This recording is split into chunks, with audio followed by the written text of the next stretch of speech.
La gloria de mi Padre es que ustedes den mucho fruto y que ustedes hagan obras mayores que las que yo hago. Esto está en el capítulo 14 del Evangelio según San Juan. Me detengo en este fragmento debido a que la gloria del Padre es que ustedes hagan obras mayores que las que yo hago.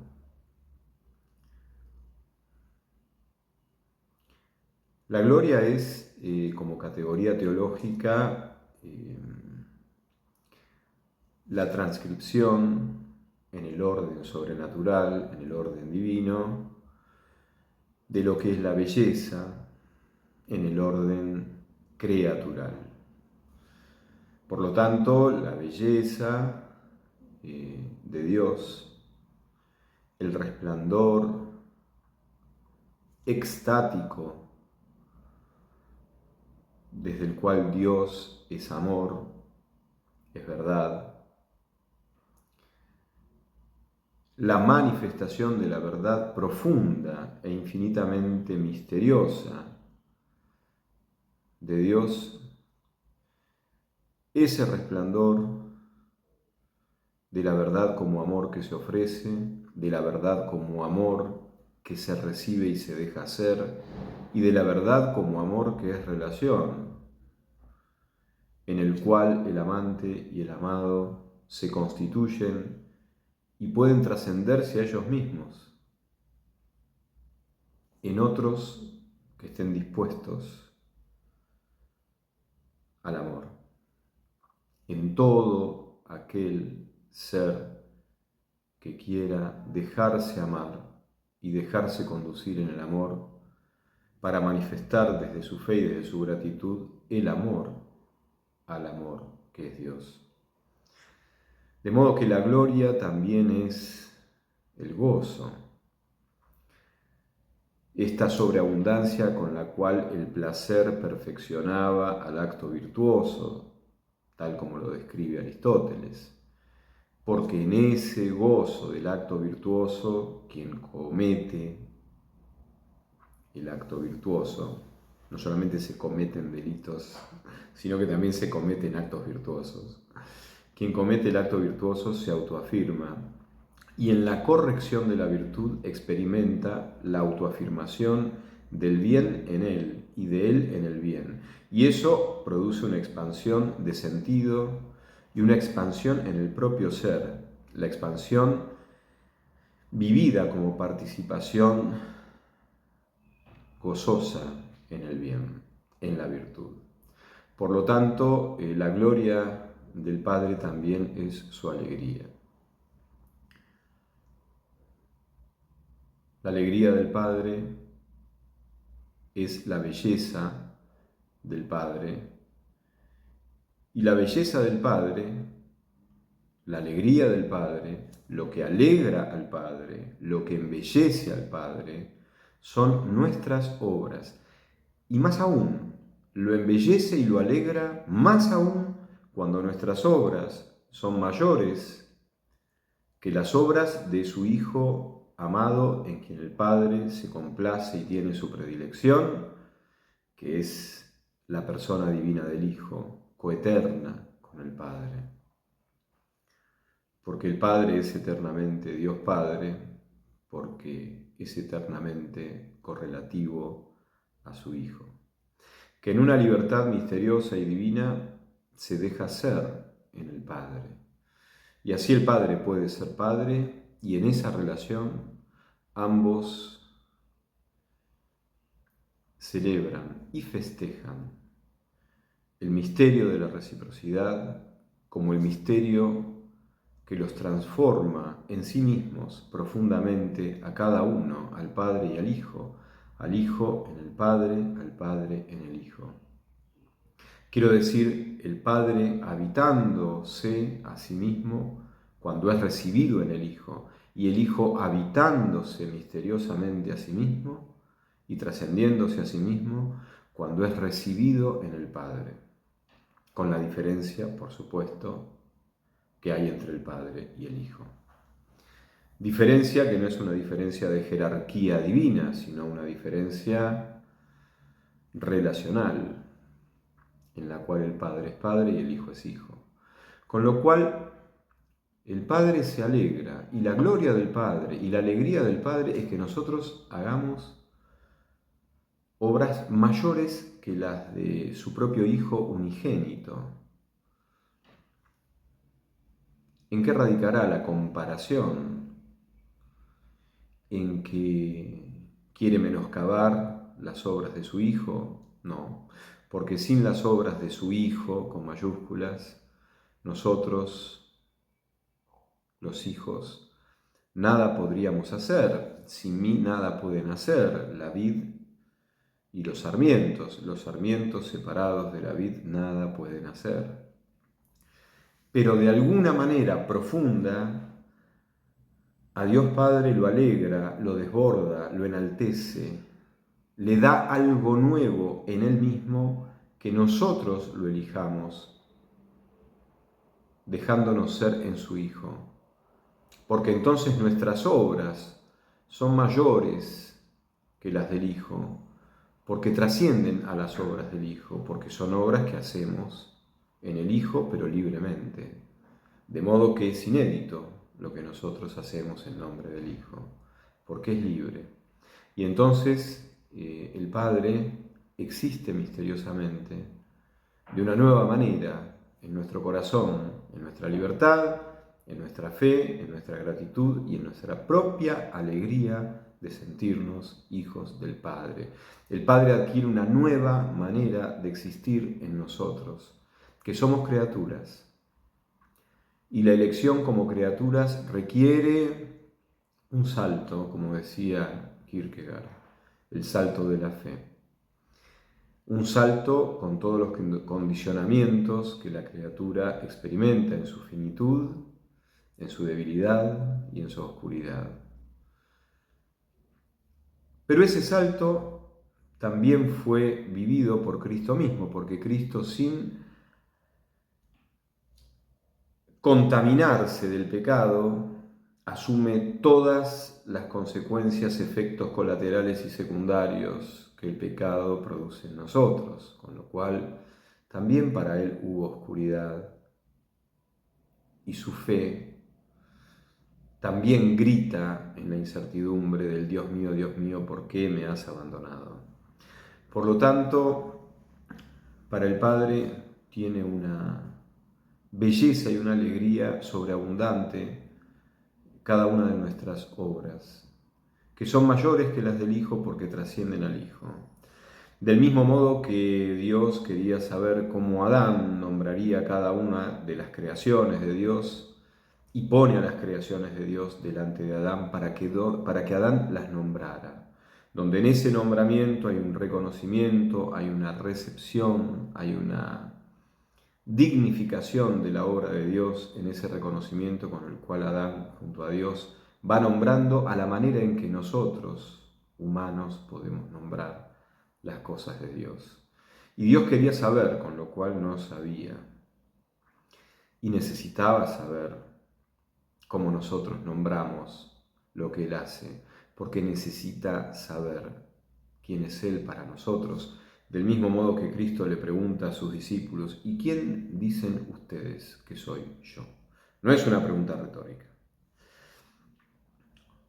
Y aquí, en el quién dicen ustedes que soy yo, en la alegría del Padre, por nuestra alegría de dejarnos pertenecer en el Padre con nuestras obras, que trascienden las obras del Hijo, y que dan una alegría gozosa, que resplandece como belleza, verdad y amor, resplandeciendo así el misterio pleno del Padre como Padre en nuestras obras, trascendiendo al Hijo. Esto no es ningún detrimento respecto del Hijo ni respecto del Padre, porque lo que nos conmueve en este misterio y en esta revelación es que el Padre puede ser más alegre por otros que por Él. ¿Y acaso esto no es un rostro inaudito y trascendente, inédito, casi incomprensible, pero que revela con toda justicia lo que es lo inabarcable del amor. ¿Qué significa amar? ¿No significará también ser más feliz por el amor que se le tiene al otro, por el otro mismo, por las obras de ese otro, mucho más que por sí mismo, sin que esto represente ningún menoscabo respecto de sí mismo, de nosotros mismos, del que ama? No hay ningún menoscabo en el que ama, si el que ama se complace en la predilección de ser feliz en el otro a quien ama. Pero nos cuesta mucho porque en nuestra cultura individualista, en nuestra cultura de las autodefiniciones unilaterales, en nuestra cultura de la realización y la plenitud solipsista, individual, que parece no requerir del otro, que parece no contar ni necesitar contar con lo que el otro significa desde su tesoro, desde el ser que ha recibido de manera intransferible y de manera inédita. Parece que en esta realización individualista el otro es alguien o algo de lo cual se puede prescindir para que el superindividuo de nuestra cultura se sienta pleno y realizado y exitoso y feliz. En cambio, la gloria del Padre consiste en que su alegría, el resplandor de su belleza, la revelación gozosa de su misterio paterno y divino, se sobreabunda y se trasciende en nuestras obras. El Padre es mucho más feliz gracias a nuestras obras que solo por sí mismo, lo cual no significa un detrimento en el Padre por el cual necesitaría, en el mal sentido de nosotros, sino que, por el contrario, el Padre es benditamente amoroso y por eso no es autocompleto y por eso no es autosuficiente y por eso aquellos a quienes el Padre ama le dan algo nuevo que sobreabunda su alegría y su belleza. Respecto de su alegría y su belleza, que el Padre experimenta por ser Dios Padre y por ser Dios. En el Padre hay lugar, en la alegría del Padre hay lugar para que su alegría sea mayor, gracias al amor de otros, gracias a la presencia de otros, gracias a la alegría de otros que se dejan ser en el Padre. Pero es muy difícil para nuestra cultura entender esto, porque enseguida aparece la comparación y entonces se tratará de una insuficiencia en el Padre, que entonces necesita de otros para poder completarse y ser feliz. No, no se trata de una insuficiencia, se trata de que el Padre no es autosuficiente, lo cual no significa ser insuficiente. No ser autosuficiente significa, y es una condición, sin la cual no se puede amar, porque gracias al otro mi vida tiene mucho más sentido y yo puedo ser más plenamente yo, gracias a ese tú en quien me complazco más allá de mí mismo. Ese más allá es la capacidad de ser feliz desde un otro, no porque eso va a suplir lo feliz que tengo que sentirme conmigo mismo, pero el otro y la presencia del otro, a quien amo, y el valor irreductible del otro, y las obras del otro con las cuales me siento amado, son un regalo que yo mismo no me puedo dar, que el Padre no se puede dar a sí mismo, y eso sobreabunda su alegría, y la alegría que Él tendría solamente por ser Él. Por eso, en nuestra cultura, y sobre todo en nuestra cultura política, la política deja de ser política, porque la política es la ciencia de la polis, la ciencia de la comunidad.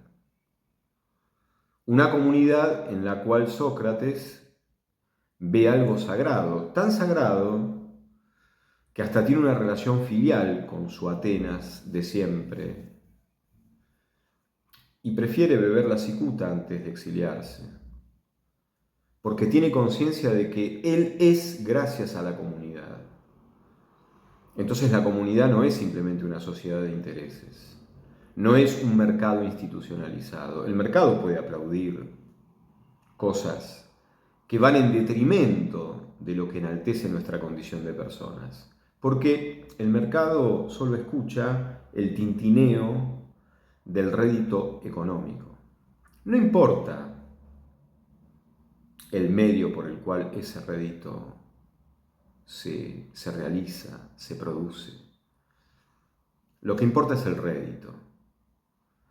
Por lo tanto, el mercado no es ningún lugar moral, no es ningún lugar de héroes. El mercado es el lugar del interés y las instituciones que orbitan alrededor del mercado conforman una sociedad de intereses. Esto no tiene nada que ver con una comunidad. La comunidad a cada uno de sus miembros los quiere, los valora, los necesita, los acompaña e invierte recursos y recursos espirituales, buena voluntad, esperanzas, sacrificios, esfuerzos, sin necesidad de obtener réditos ni déficit cero, porque siente responsabilidad de acompañar a sus hijos para que sus hijos prosperen como personas y por lo tanto para que se eduquen no solamente en disciplinas teóricas, para que se eduquen en valores que edifican nuestra condición humana y sin los cuales nuestra condición humana degenera en un individualismo perdido, cuya hambre es hambre de más y más cosas que generan más y más hambre. No es el hambre de Dios. El hambre de Dios es que yo no muera de hambre. El hambre de Dios es que yo me encuentre con Él. El hambre de Dios es que en Él yo encuentre mi camino de vida, mi misión, mi envío, que no tiene nada que ver con un camino hacia el éxito. El hambre de Dios es que yo tenga hambre por mi hermano. El hambre de Dios es que yo me pueda alegrar más que por mí mismo, sin detrimento de la alegría por mí mismo, gracias a lo que procura la alegría de alguien que me quiere y de alguien que quiero. El hambre de Dios es hambre de que mi alegría haya lugar para que mi alegría se sobreabunde gracias a la alegría que me procuran los otros que manifiestan la verdad, el amor, el compromiso, que me valoran. Es responsabilidad de la comunidad. La comunidad tiene que hacerse cargo de responder por estas cosas y quien preside una comunidad desde la política tiene la autoridad de un servidor. Pero el servidor conoce cómo hacer su servicio porque lo que quiere inculcar ha crecido en él, se ha desarrollado en él, ha madurado en él. Autoridad viene de augere, que significa hacer crecer. Quien tiene autoridad es porque ha crecido y ha crecido en él la disciplina de la cual es autoridad. Alguien tiene autoridad en matemática porque se ha dedicado a la matemática y la matemática ha crecido en él como disciplina y él conoce íntimamente a la matemática y ha resuelto problemas de matemática y conoce perfectamente la fundamentación teórica y además conoce cómo transmitir y conoce las dificultades en la recepción. Y entonces se pone al servicio y sirve con su autoridad, sirve con lo que en él se ha desarrollado y por lo tanto lo sustenta como maestro y por lo tanto le da la capacidad de presidir y acompañar a sus estudiantes y por lo tanto le da el lugar central, pero precisamente como el Sol tiene el lugar central, para que los demás planetas puedan hacer su viaje, puedan danzar su música. para que los estudiantes puedan danzar su aprendizaje y no se sientan solos cuando el aprendizaje incluye momentos donde la inteligencia parece que se enfrenta con algo invencible. Y entonces esa sensación demanda actitudes, y actitudes del maestro que acompaña, que da confianza, que con sus exámenes no hace desafíos intelectuales, sino que simplemente muestra problemáticas para conocer si lo fundamental, lo básico, lo primero ha sido aprendido, lo cual, si fue aprendido, una buena nota refleja que yo puedo. Y si es una mala nota, igualmente va a reflejar que va a ser posible la próxima vez poder, porque los exámenes están a favor de que los estudiantes se reconozcan en sus dificultades, se reconozcan en sus avances, pero que siempre se sientan acompañados en una y otra cosa. ¿Qué le sucede a los que estudian, a los que aprenden? Así, el que preside la política debe acompañar y sobre todo debe hacerse cercano justamente ante aquellos que quizás prejuiciosamente o no han comprobado que hay una distancia de ideas, de aspiraciones, de valores. Por lo tanto, el que preside políticamente debe testimoniar desde su servicio el respeto. Debe estar por encima de la guerra sucia, de ideas, de escupitajos, de entredichos vulgares, despectivos, que van en detrimento de la dignidad del otro, convirtiendo al otro en un imbécil, en un idiota, en alguien que no tiene nada para ofrecerme desde su punto de vista, porque mi punto de vista lo ha resuelto todo y lo ha visto todo. Quien intenta presidir una comunidad tiene que ponerse al servicio de que esa comunidad se edifique en valores y se alumbre con ideas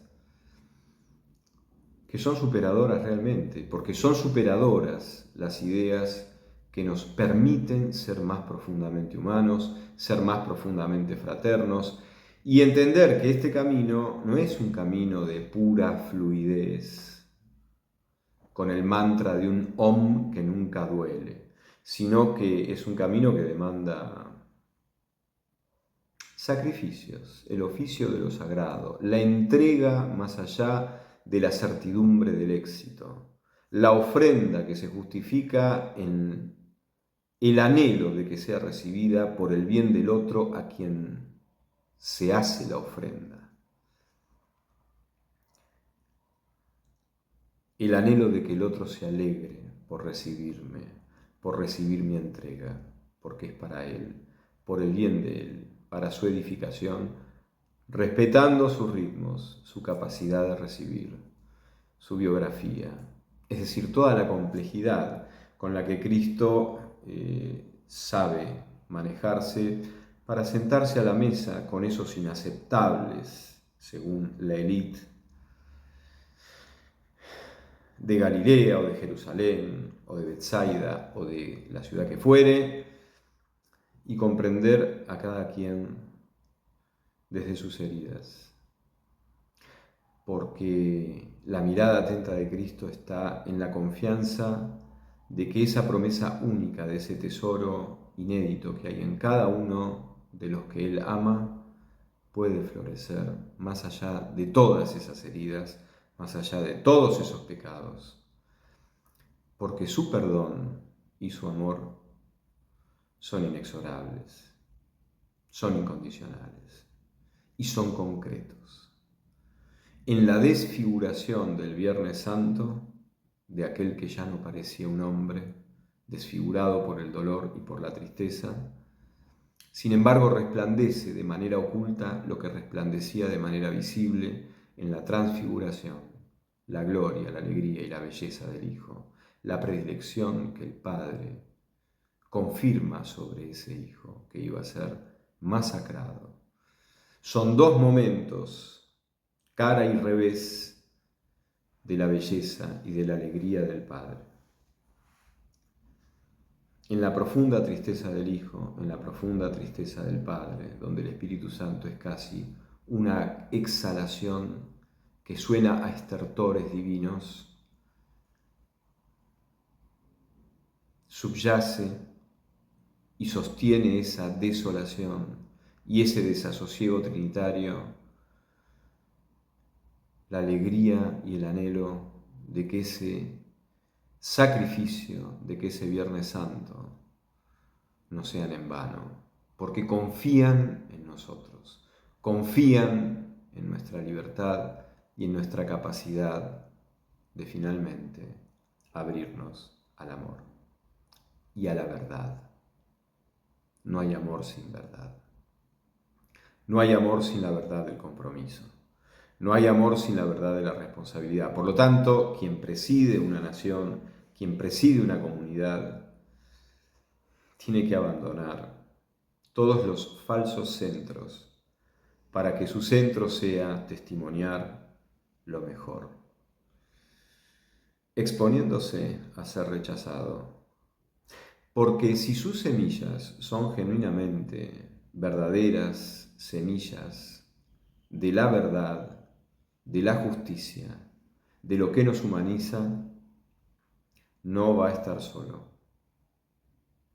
No va a estar solo. No va a haber ironías, no va a haber calumnias, no va a haber contradicciones que defraudan, que decepcionan la buena fe del pueblo. No va a haber nada que degenere esa confianza. Y en ese testimonio va a resplandecer la confianza de que el otro tiene algo que decirme de valor que va a iluminar mis propias ideas, mis magníficas ideas,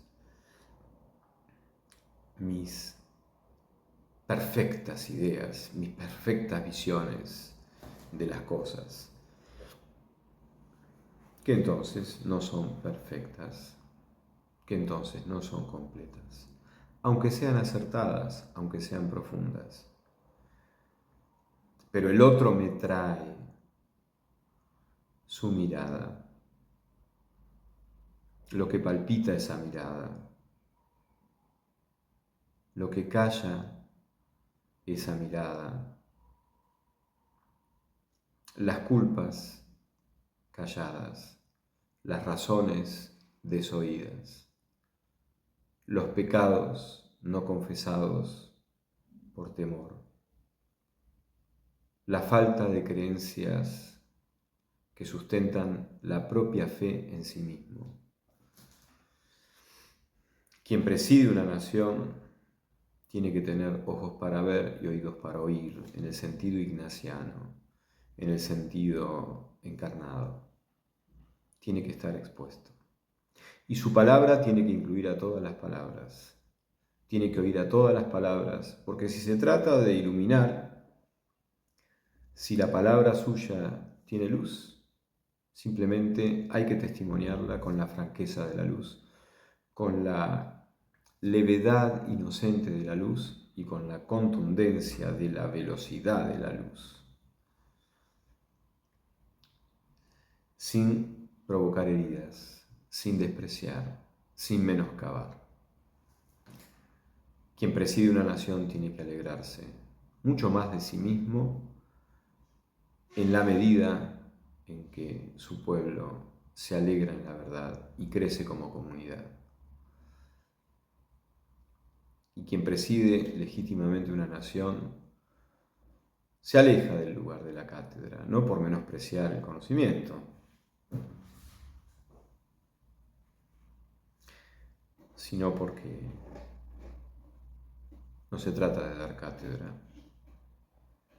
Se trata de poner al servicio el conocimiento en un testimonio personal digno de confianza para que la gente se sienta acompañada y por lo tanto también responsable de hacer cambios, de hacer movimientos, de asumir costos, pero siempre teniendo en claro que el centro de gravedad está en el servicio al pueblo. desde la verdad y desde la justicia. Por eso, en ese sentido, en este texto evangélico me parece que se puede redimensionar no solamente el papel del otro, sino el papel de la misma política que en nuestro país y en nuestro tiempo ha quedado tan estancado en la bancarrota, desfigurado por la insolencia, la soberbia, la ceguera que a veces parece gritar como un cerdo a punto de ser acuchillado, contestatariamente, prepotentemente, para que a los gritos la gente se convenza de quién tiene la autoridad y de quién tiene el poder. Y eso es un contrasentido político, un contrasentido en el plano del liderazgo más legítimo, más profundo, más auténtico, más bienhechor.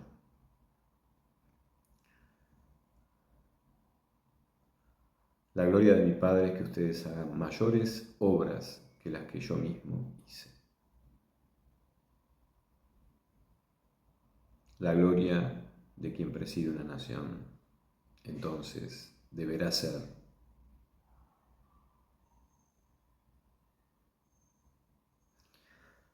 hasta pronto.